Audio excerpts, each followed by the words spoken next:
Baptist. I'm glad you could join me for Bible study today. I want to show you something before my phone dies so that we'll talk about it in a minute. I was going to bring one with me and I forgot to bring it, but this is a bowl.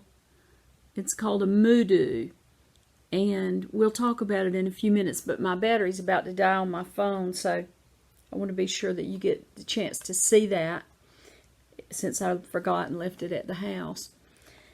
So we're in Luke chapter 6 today, and let's turn there and start talking.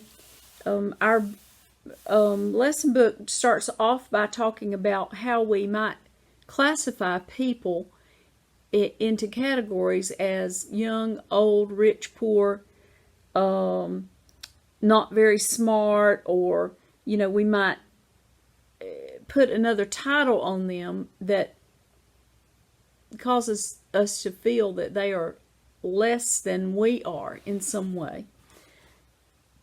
And all of those that I just mentioned, even a rich person, some people they disrespect rich people because they feel like they're, they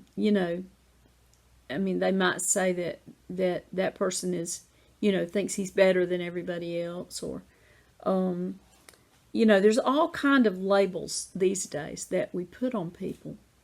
And so this part of the book of Luke is Jesus is beginning to get into some very specific teachings about the way that we should live in the world and live with other people, and how we should have compassion and care for others, even when it doesn't seem obvious that that would be the thing to do.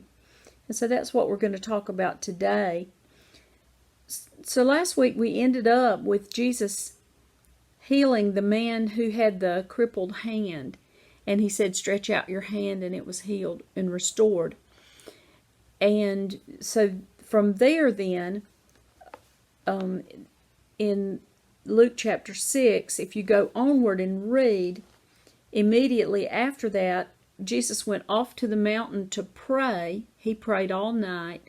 And then the next morning, he called his disciples, and he chose out from among them 12 disciples. And so this was the time, even though he had called, Peter, and he had called John and others, Matthew, and said, follow me.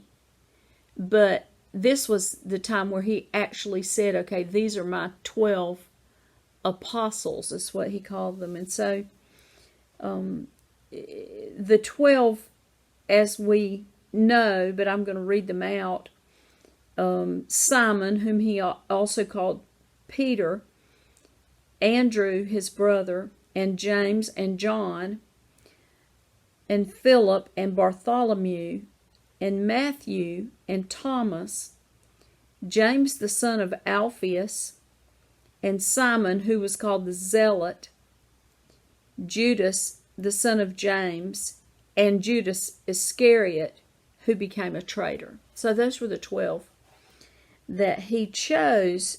And then he came down from there, from the mountain, to a level place, it says, and there was a very large crowd of his disciples and a whole lot of other people who were wanting to be healed, and unclean spirits were being cast out of people and things like that. And it says all the people were trying to touch him because power was coming from him and healing them all. So can you imagine how that must have been? We just kind of pass over that like, oh yeah, we've read that before. But really, if you can sit for a moment and imagine what it must have been like when Jesus was healing people like that, and how the energy that everyone must have felt to see those miracles, miracle after miracle of him healing people and casting demons out of people and things like that. That's not something that we see at all in our daily lives, is it? Can you imagine if something like that happened in downtown Waycross? and everyone was gathered around to see it. I mean, that it would be unreal to us. But that's what was happening. And so now he begins to speak, and this is called, and one person referred to it in our book as the Sermon on the Plain. You know, we have the Sermon on the Mount in Matthew, which starts in chapter 5, and this is called the Sermon on the Plain because it says he was on a level place. He was on a, on a field or something like that. And some of the teachings that are seen in this Sermon on the Plain are similar to the things he said in the Sermon on the Mount. So he was going around from place to place, and he was saying these things, these types of things. And so you'll see some things that seem very, the same, and then others that might have been said here or written here in this account, but not in the account of Matthew. And so we're going to go down through this and see what some of the things were and just kind of discuss them as we go. And so he began his Sermon on the Plain, Jesus did, by going through something like the Beatitudes, where, in Matthew it says, blessed are the peacemakers, and all of those things. And so he did a similar thing here. He began with that, just as he began in Matthew. Blessed are you who are poor, for yours is the kingdom of God. Blessed are you who hunger now, for you shall be satisfied. And so on and so forth, down through that. And then it says, I liked this part. I like all the parts, but this part is particularly, woe to you when all men speak well of you, for their fathers used to treat the false prophets in the same way. So he also had a couple of woes in there. In other words, if everybody thinks you're just great, then you need to examine yourself, because you may be a false prophet, or if everybody thinks you can't say anything wrong, then they're kind of revering you, I guess you might say. Okay, and then from there we reach verse 27. So let's read 27 and 28, and that's the first part that our lesson book covers. Chapter 6 now, and verses 27 and 28. But I say to you, this is still Jesus speaking, but I say to you who hear, love your enemies, do good to those who hate you, bless those who curse you, pray for those who mistreat you, or another version of mine says revile you. So he says 4 things here, and let's kind of just go down the 4. He says, love your enemies. And we've talked about that before, how difficult that is to love someone who maybe hates us or is our enemy, or thinks of us as their enemy in some way. Do good to those who hate you. And this hate, it says in our book, is to be interpreted as continuously hate you. In other words, they just hate you every day. Not just that they hated the one thing that you did, but they hate you every day you get up out of the bed. So it says, do good to those people who hate you all the time.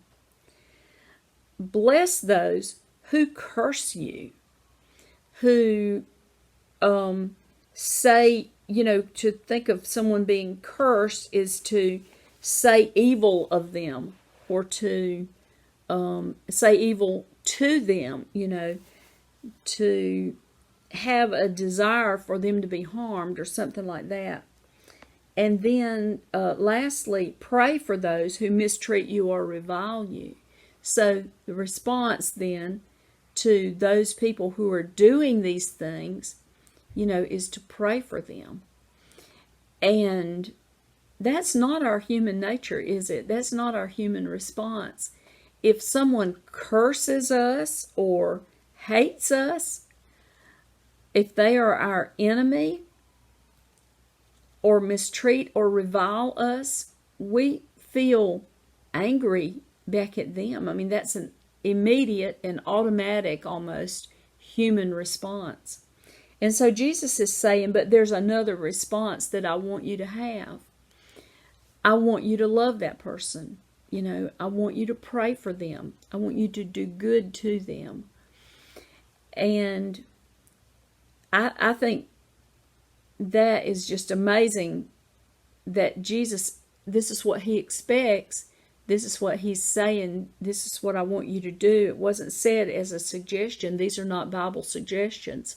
This is what Jesus said. This is what I want you to do. He says, those who can hear, in other words, whoever is willing to listen, this is what I'm telling you I want you to do. And so it's revolutionary language in a sense. All right, then he goes further with that same sort of thought process. So let's go further also. In verses 29 to 30, he says, whoever hits you on the cheek, offer him the other also. And whoever takes away your coat, do not withhold your shirt from him either. Give to everyone who asks of you, and whoever takes away what is yours, do not demand it back.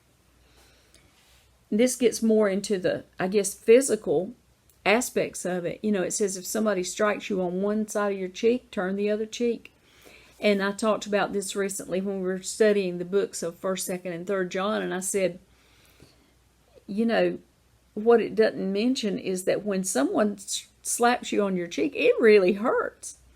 And these things hurt when someone curses you or reviles you or is your enemy or slaps you on the cheek physically or emotionally slaps you on the cheek, by doing something.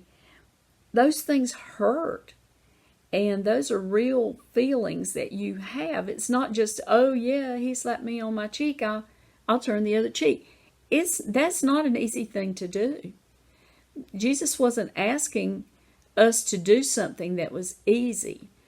And because he was in the world in human form, he could understand that those things were not going to be easy to live and to act in those ways. And he says, if somebody takes away your coat, don't hold back your shirt either. In other words, someone is demanding something of value to you. Back in those days, they didn't have that many things, but a coat would have been very valuable. And so to say that someone is going to demand and say, give me your coat, or I'm going to take your coat, then he says, don't withhold your shirt from them either. And if anyone asks you for something, give it to them, and don't ask for it back. So, it begs the question, do we always give whatever anyone asks to them without asking for it back? What if somebody came up and said, I want your house? I'd like to live there and not you. That would be, I'm not sure that was Jesus' intention. And I would like to, parse out the words a little bit better, on what he said, because, was he saying give them exactly what they are asking for? Or was he saying give to them, try to help them if they're asking you for something? What it says, I'm going to read the verse again. Give to everyone who asks of you, and whoever takes away what is yours, do not demand it back. So, it doesn't really say give them exactly what they have asked for. But if a person has humbled themselves, in most cases, if they have humbled themselves enough to ask, to come to the point of asking for help, then we should try our best to try to help them. I think that would be Jesus' intention, because it's humiliating to have to ask for help. And especially, if it's physical or money or something like that, that's so embarrassing, I guess you might say, then to have to ask for help or to have to humble yourself in that way, then Jesus is saying, help that person. Don't just leave them hanging there and disregard their feelings and disregard the embarrassment that they are feeling. So I think that is Jesus' intention for us. And then let's go on to verse 31. Treat others the same way you want them to treat you. And so this is like what we call the golden rule. Do unto others as you would have them do unto you. And this says treat others the same way you want them to treat you. And that's always a good way to live, isn't it? If you go through your day and you treat everybody the way you would like to be treated, and if many, many people did that, then the world would be a better place, wouldn't it?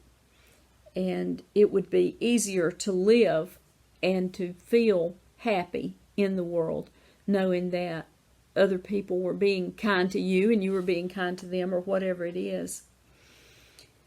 And then Jesus begins to sort of explain, I guess, the things that he's just said there. And so let's read verses 32 to 36. If you love those who love you, what credit is that to you?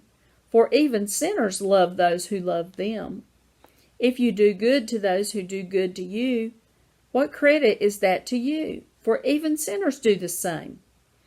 If you lend to those from whom you expect to receive, what credit is that to you?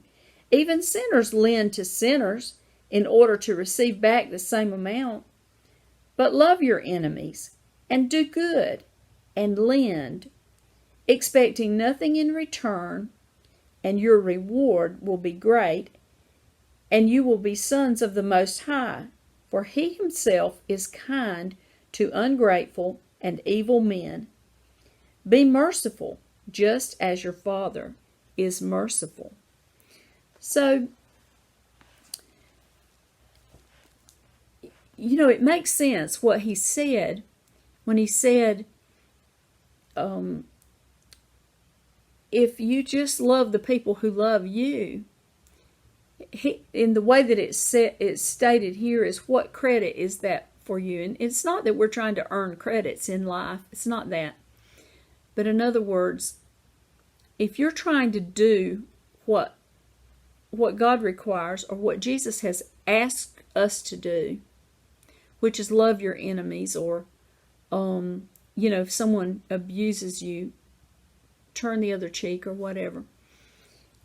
So if we only love the people who love us, and we only lend something to someone who we know they're going to return it, then we have not put any skin in the game, have we? We've not put ourselves out there in any way. We are holding it all real close, and we're saying, okay, I'm going to love her, she's going to love me, we're all good, yet we don't need anybody else. We're not opening ourselves up to anyone else. And in the same way of, giving something to someone or lending something to someone, that you don't have an expectation that you'll get it back. And boy, I've done that a lot of times, where I would have a person who worked for us in Nigeria. We had people who worked for us, both as security guards or day watchmen, also for security, who they would rake and do things like that, but they watched the house. And then we had those who would come once a week and mop all the floors or things like that. We gave people the opportunity to have a job. And sometimes they would come and ask for a loan. And, over time, I just realized that the great chance is that they're not going to be able to pay this back. And so I would try to lend with an open hand, and knowing that they might pay some of it back, or they might even pay all of it back, but chances are that they won't be able to pay it back because this is a dire need, a surgery or something like that. This is something that they need, and they're, to save face, I guess you might say, they're borrowing with saying that they'll pay it back. But in their heart, they don't know how that's going to happen. And so, I just tried to lend with an open hand. I guess that's the best way to say it.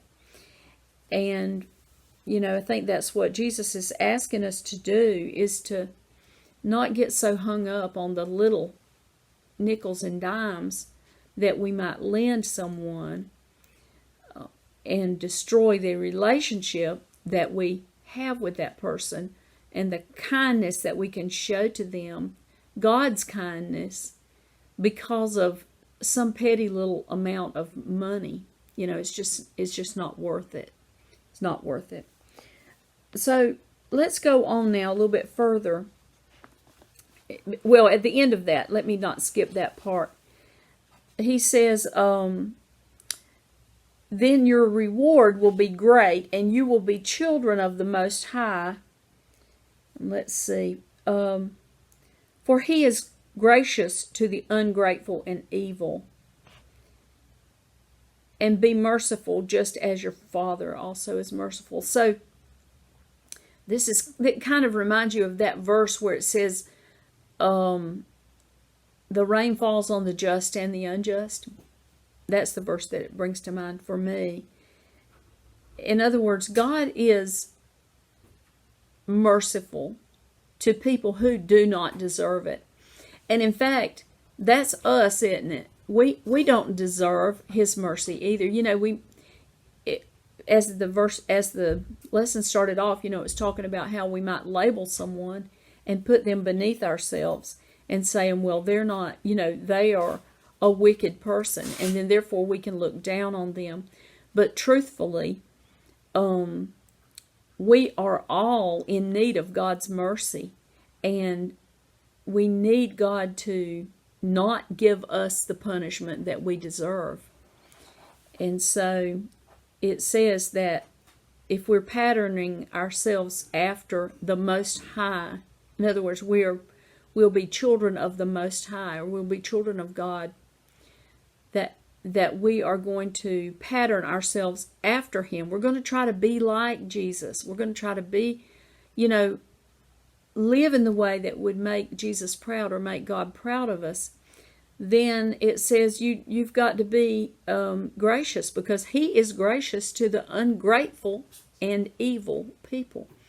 And truthfully, that is so, that God has mercy on people, even though they don't appreciate it.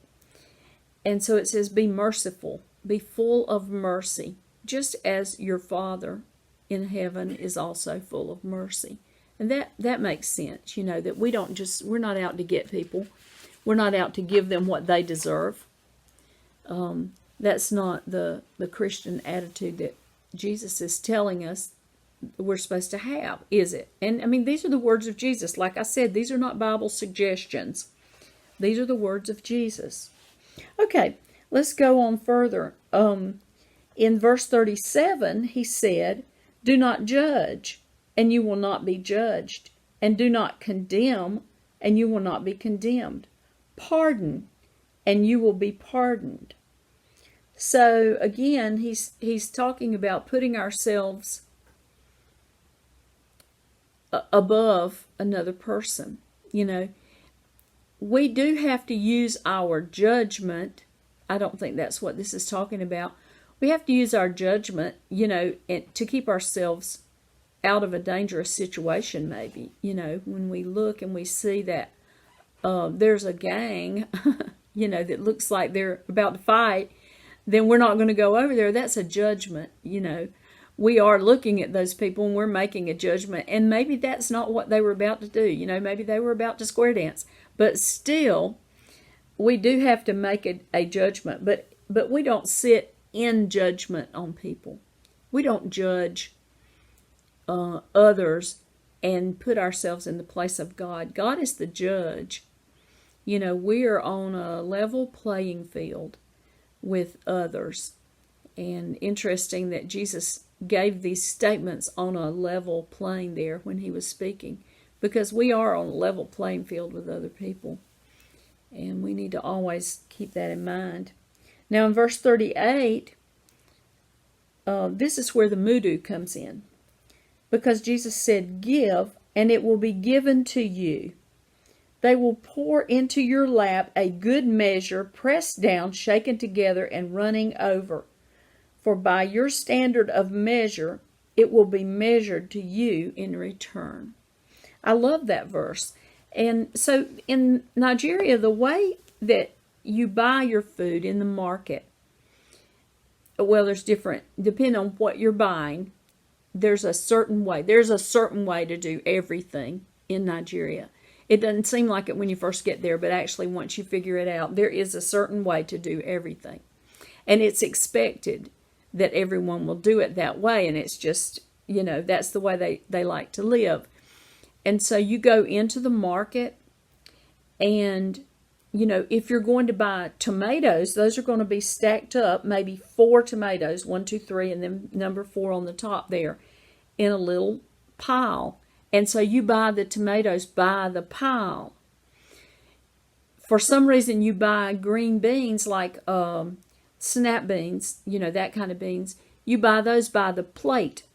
And so they put them stacked up on a plate, a little plastic plate, and you're going to buy, you know, 1 or 2 plates or whatever. All right, so then they have this bowl that I showed you called the mudu. It's metal, and it is the standard market measurement for many things. And the way that they get their goods into the market, they'll get a big, giant bag of flour that's like 110 pounds. It's a big, giant, like a croaker sack sort of a thing, you know, but I don't know what it's made out of on the outside. I think it's plastic. But anyway, they get this big bag of flour, and then what they'll do is they'll take the mudu bowl, they'll scoop it down in the flour, then they'll take the flour and they'll do it like this and pile it up as high as they can, and then they'll lift that up and put that into a shopping bag, and that is a mudu of flour. And so you're going to buy 1 mudu or 2 mudus or whatever that you need, and that's the standard market measurement. They do the same thing with beans, like dried beans, black-eyed peas. Then they'll set them down in the black-eyed peas, and then they, you know, push them up until you get a little mountain sort of, and then that's the measurement, and they put it in a bag for you. And so when you read this verse now, what Jesus said, you can imagine that they probably had a similar form of measurement in the market at the time that Jesus walked on the earth. He says, "Give, and it will be given to you. They will pour into your lap a good measure, pressed down, shaken together, and running over." So they might pile everything into the mudu, you know, maybe tap it on the side or shake it so that everything settles down. In other words, it's just as full as it possibly can be.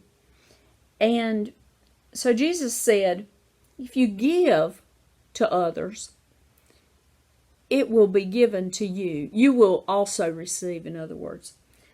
And he further said, by the standard of measurement that you use is how things are going to be measured to you. Now, this doesn't only go for something you might give to someone, a material possession, but I take it further that it also goes to your benevolent attitude that you give to others. If you treat others with overwhelming kindness, heaped up, just as kind as you possibly can be, then Jesus is saying that's going to come back to you. You can expect that kindness will also come back to you. Maybe not from that person, but kindness will come back to you. And the same thing, with your attitude. And so in both ways, Jesus is giving us the way to live. I love the Sermon on the Mount, and this is similar in many ways, because as I was growing up as a teenager, I really began to be interested in the Sermon on the Mount, and I began to read it and study it, and it was a guide for my life. I feel like it instructed me on the way that I should treat other people. And I love those verses, and I love to go back and read them over and over again. There's so many things there. Each one of these little verses we could talk about for an hour, and we've just skimmed over them. That's where our lesson book ends for today. And then Jesus goes on further through the rest of this chapter when he starts talking about a blind man can't lead a blind man, or they'll both fall into a pit. In other words, if you are, I think he's talking about, learning and studying God's Word so that you can lead others, because he goes on to talk about also, if there's a speck in your brother's eye, first get the log out of your own eye and then get the speck out of your brother's eye. So he's talking about, all of these things kind of go into that. Don't judge your brother when you yourself haven't done anything about your own problems. I guess that's kind of what Jesus was saying. And then he talks about the good tree produces good fruit and the bad tree produces bad fruit. So you can't really hide. What is it that they say? Whatever is down in the well is going to come up in the bucket. You can't hide the attitudes of your heart. They are going to come out. And people will see, your true colors. Maybe not right now, but eventually. Those things will come out because they're in there. They're in your heart. So Jesus is talking to us about what should be in our heart, how we should live day by day. And then the very last part of this chapter, he's talking about the wise man who built his house on the rock and the foolish man who built his house on the sand. And Jesus says, everyone who comes to me and hears my words and acts on them, I'll show you what he's like. He's like the man who built his house on the rock, a strong and sturdy foundation. And then he goes on further and says, but the one who has heard and has not acted accordingly is like a man who built his house on the ground with no foundation. And, great was the fall of it. So, he's saying these are foundational principles for living the Christian life. These are things that we should all do. These are not optional. And as we can put these things in our lives, and as we can live this way, then we're going to be doing the things that Jesus wants us to do. And we'll be like that wise man who built his house on the firm foundation. And so that's what Jesus is asking us to do. Now, the next week, and I apologize greatly because I did not say at the beginning that I was skipping back to put in that missing lesson. So if you missed a week, then you might have been very confused just now. But I did say Luke chapter 6, didn't I? But going forward now to the next lesson in the chronological sequence, they're going to cover Luke chapter 7, verses 40 to 50. So we're going to be skipping over some things. And so, my advice would be to read all of Luke chapter 7 in preparation for the lesson next week. and then we'll see what Jesus said there. Thank you for joining me. I appreciate you week by week listening to the lessons, and I enjoy teaching it even if there's only one person out there who hears it. So thank you so much for